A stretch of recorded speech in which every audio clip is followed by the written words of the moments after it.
트럼프의 취임과 러시아의 위협으로 유럽 안보에 빨간불이 켜진 가운데 K방사는 오히려 호재를 맞을 수 있다는 전망이 나오고 있습니다.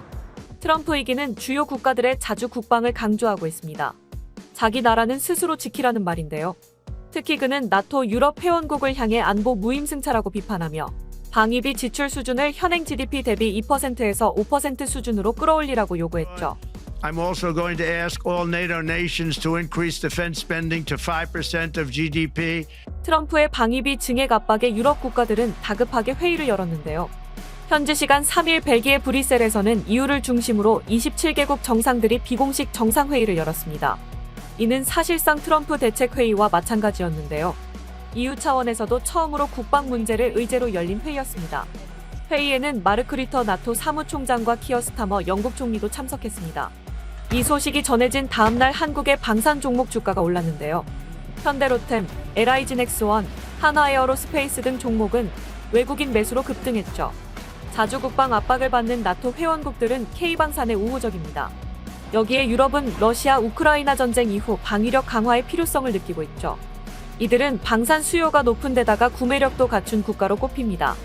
우크라이나 전쟁 전까지만 해도 유럽은 유럽 재래식 무기 감축 조약으로 포탄과 전차 등 재래식 무기 생산량 자체가 적었습니다.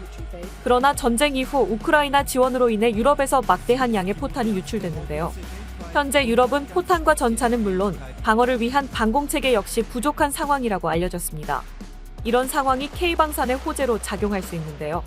K방산의 장점으로는 대표적으로 경쟁국 대비 높은 가격 경쟁력과 한미동맹으로 인한 미국 무기와의 높은 호환성이 꼽힙니다.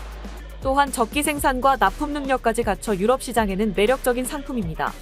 K방산 효자 상품 K9 자주포는 이미 폴란드와 튀르키예, 노르웨이, 핀란드, 에스토니아, 루마니아 등에서는 운용되거나 도입을 앞두고 있는데요.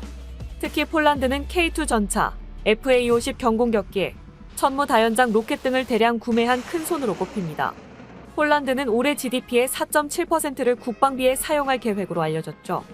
유럽에서 K방산에 대한 견제 목소리도 나오지만 아직까진 기대 요인이 더 크다는 분석인데요.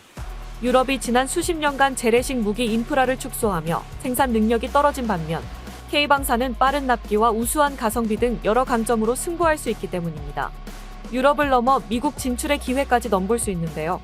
트럼프는 미국의 국방력 강화와 국방산업을 통한 일자리 창출을 약속해왔습니다. 미국 국방비 예산이 확대되면 국내 방산 기업의 진출 기회도 넓어질 수 있습니다. 이렇듯 트럼프 2기의 출범은 쓴웃음 짓는 유럽과 달리 K방산의 새로운 활로가 될 수 있을 것으로 보입니다.